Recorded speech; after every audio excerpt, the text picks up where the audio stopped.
Alrighty, good evening everyone, and welcome to the Daily Wrap for what was Wednesday, the 10th of August, 2022. I got ahead of myself there.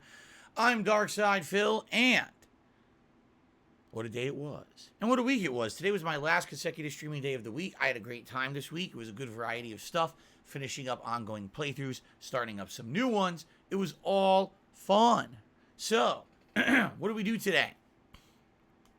On today's episode, the Level 1 podcast, we had some fun. We talked about the week. I talked about my initial thoughts on 2 Point Campus, which I played yesterday, and how I'm going to be tackling the game in the future. Also talked about Toy Story 3 and how I'm actually going to be making a main daytime stream starting this weekend due to the length of the game. We actually talked about many different topics, some current events and stuff. So it was a good show. Check it out if you haven't yet. And mostly it was a lot of discussion about this coming weekend and the big marathon that's going to happen on Saturday, but we'll talk about that in a minute. Then, first stream today was Final Fantasy VII gameplay.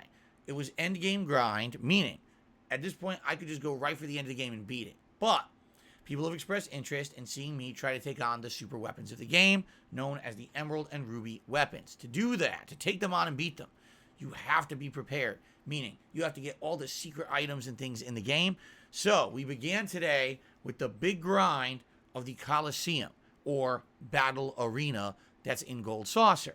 Now, normally, to go through this and beat it enough times to earn the amount of battle points you need to buy all the rare items, probably, no exaggeration, would take you 4 to 5 hours. But because this version of Final Fantasy VII runs at 3 times speed, I was able to turbo through it in less than 2 hours. And we got everything. Omni Slash, the W Summon materia, the Champion's Belt, the Speed Plus materia, all of it. We got all of it, all right? Which obviously was excellent. Then, we had about an hour left, so I said, we really don't have time to really start up with the Chocobo stuff. So let's go to the final dungeon, do some initial exploration, maybe try to learn some enemy abilities with the enemy skill materia. And that's what we did. Basically, for the last hour we went through, we got a lot of items and stuff, leveled up a bit, and that was fun. Next time around when we play Final Fantasy VII, we got to do the Chocobo stuff. And the thing is, I know it's the most time-consuming stuff in the game. It's like you got to go buy a Chocobo, race a Chocobo, race, train. Oh, time to breed. Oh, here we go again. Race, train, feed it a certain thing of this. Race, train, feed it a certain thing of that. Hope for the best, because sometimes you get unlucky. You don't get the right Chocobo hatching and stuff. It's like, I know. It takes a long time. We got to start that next time, okay? So when we play it again, expect that. But the good news was today was tons of progress, tons of fun, good engagement, pretty decent support. Everything went pretty well with Final Fantasy VII. Then on the late stream, it was the continuation of Toy Story 3, a game that I've only played 2 hours of so far. And the 2 hours I played, I was blown away by how this game was. It's actually like just as good as any major AAA release. It's got tons of content, a whole open world exploration area in the Woody's Roundup, but then story-based stages that you can go through that follow along the story of the Toy Story 3 movie, plus stages in that aren't from the movie but are elaborations. So let me give you an example. First thing we did tonight, we arrived at the daycare, okay? Went to the daycare and had a bunch of mini games to do, did some platforming, grabbed some optional items. That was the first story mission. Took about maybe 20, 25 minutes to do. The second story mission is when the toys go to, I forget her name, the girl's house. Maybe Bonnie, but I'm not sure. When they go to the girl's house, the girl already has her own toys, and then they basically play together. Well, the entire stage is fabricated and not from the movie.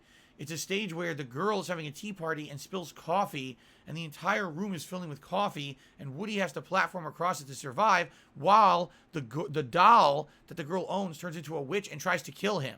Then, for the second half of the stage, the whole room explodes and they end up in space doing on-rails grinding, trying to grab batteries to plug into these devices so that they could actually turn on all these switches and have the rocket blast off into space so that Woody can survive. Sure, but it was fun. It was just as good as any other AAA level action platformer.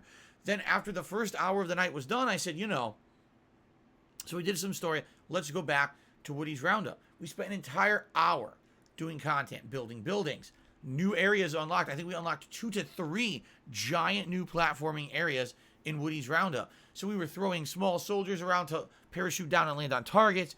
We were fighting criminals, which started coming and robbing the town, but we built a jail to catch them and throw them in. We started dressing up the townspeople with different hairdos and clothes for missions. We unlocked, like I said, new areas. We went to a new area where we had to blow up a dam, and when we did, now it becomes Bo Peep's area, and she'll have missions for us, but we didn't do those yet. We even unlocked a whole haunted house area and a whole Zerg area that we didn't have a chance to even look at yet. This game has tons of content. We're only 4 hours in, and we're unlocking area upon area. It's pretty wild, all right? I love it. So, it went well, but the one thing that was kind of slow was support. Engagement was great. Views were great. I think we made like $30 and very, very little any other kind of support. So, it is what it is. I'm not going to complain. Overall, it was a great week. I hope that when we play more Toy Story 3 later in the week, because I'm actually changing it to be a daytime stream, we'll get more support, okay? So, first of all, guys, great streaming week. Thank you all so very much. I really had a great time with all of you. I really enjoyed finishing the Batman Arkham Asylum playthrough, continuing on with the Final Fantasy VII playthrough. We had multiple multi-versus streams that were all fun. We talked about Evo all weekend, which was great. Starting up Toy Story 3 is outstanding, and 2 Point Campus is also interesting. So, like, so many great highs this week. Had a great time, all right? I'm off from streaming tomorrow. Tomorrow, please be safe. Have fun with whatever you do. Since you won't be watching my streams, if you decide to watch my content on DSP Gaming On Demand, please remember, liking the videos and leaving comments helps tremendously. Right now, I'm looking for your feedback. What should I get to eat during my marathon stream on Saturday? I'm actually bringing back DSP Tries It. It's not Feasting with the King where we order from a restaurant. I'm going to be ordering more fast foodie style food to save some money, but I need to know what you're interested in seeing me do. Should it be a taste test of popular items from a fast food place, comparing them to each other and letting you know what I like better or worse? Should it be actually retrying items from the past that maybe they still have on the menu? You know, I'm looking for ideas. We only have a couple days left to figure this out, so please let me know. Comments on videos, you can leave it on the podcast from this morning, on this video. It'll help me, okay? And I've noticed engagement recently, sadly, has been lower on the channel. So liking videos, leaving comments helps me tremendously on my day off. Thank you. Of course, if you want to leave a super thanks on any video, you can do that too, but that's up to you. Okay. When I come back from my break on Friday, it's going to be 2 Point Campus on the first stream. And what we're going to do is what I should have done yesterday but didn't realize, check out the second university style. Because what happens is you play the game and you level up your university to a certain level, you unlock the next university. The idea is that once you do that, you'll immediately jump into the next university. Because each time you go to the new map, you unlock more abilities. I stayed on the first map for the rest of the stream, not realizing I was locking myself into no new abilities and no new progress, only being able to do the introductory stuff. So it kind of got boring. And I was like, man, it's not so good. It was good up to that point. I was like, man, I kind of shot myself in the foot by staying on that first map. So on Friday, we start with the new map style and go from there. I hope that it'll retain interest and be interesting to you. Then on Friday night, it's Friday Night Fights, old school Street Fighter fun, also old school Darkstalkers, and of course Pocket Fighter in the Capcom Fighting Collection. And of course, this all builds to Saturday. Yes, it is the return of DSP. I clicked the wrong thing. DSP cleans out his closet. Part 2. We didn't finish 2 weeks ago. We're resuming this Saturday. We're going to go back into the closet, see what else is in there, figure it all out. We had a great time with it last time. I know we're going to have a good time with it this time. So I hope that you will join me for that this coming Saturday, plus the live DSP Tries It. Of course, for the rest of the week, there'll be a lot of fun gameplay. Toy Story 3 will be a main stream starting on Sunday. More Final Fantasy, more 2 Point, more multiverses coming back as well. All kinds of fun stuff, okay? Guys, thank you so very much for such a supportive and fun streaming week. Please have a good Thursday. I will see you all on Friday. Peace out.